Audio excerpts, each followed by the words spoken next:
Traditional Saurashtra kitchen வழங்கும். இன்றைக்கி நம்ம பச்சரிசி மாவு எப்படி செய்யறதுன்னு தாங்க பார்க்க போகிறோம். வாங்க அதை பார்த்துடலாம். அதுக்கு முன்னாடி ட்ரெடிஷ்னல் சௌராஷ்டிரா கிச்சன் சேனலுக்கு சப்ஸ்கிரைப் பண்ணாதவங்க சப்ஸ்கிரைப் பட்டனை கிளிக் பண்ணிக்கோங்க.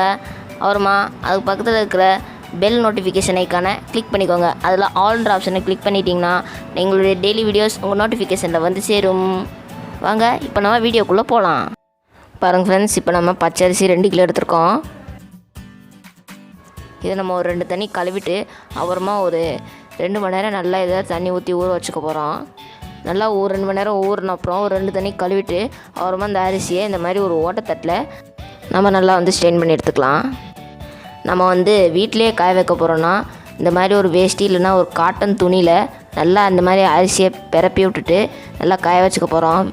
இது ராத்திரி காய வச்சோம்னா காலையில் வரைக்கும் நமக்கு வச்சோம்னா அது சூப்பராக காய்ஞ்சிடும். பாருங்கள், நம்ம காட்டன் துணி தான் எடுத்துருக்கோம்.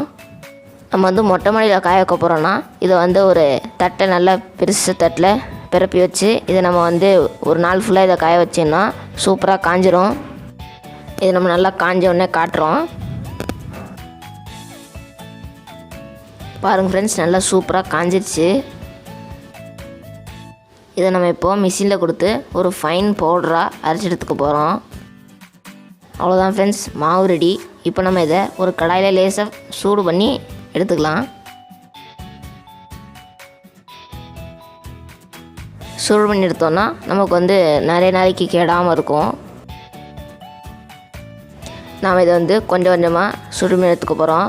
கையில் எடுக்கிறவருக்கும் நமக்கு சூடு இருக்கணும். மாவு இந்த மாதிரி கொஞ்சம் கொஞ்சமாக நம்ம சூடு பண்ணி எடுத்துக்கலாம். இதை நம்ம மீடியம் ஃப்ளேம்லேயே சூடு பண்ணிக்கலாம். மாவு ரொம்ப வறுவற்றக்கூடாது.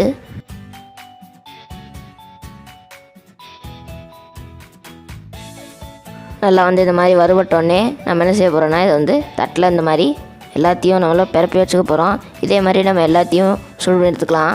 பாருங்கள், எல்லாமே சூடாயிடுச்சு. நல்லா நம்ம சூடு பண்ணோம் இல்லையா, சூடு ஆறின அப்புறம் நம்ம இந்த மாதிரி ஒரு ஜல்லடையில் இதை ஜலிச்சு எடுத்துக்கலாம்.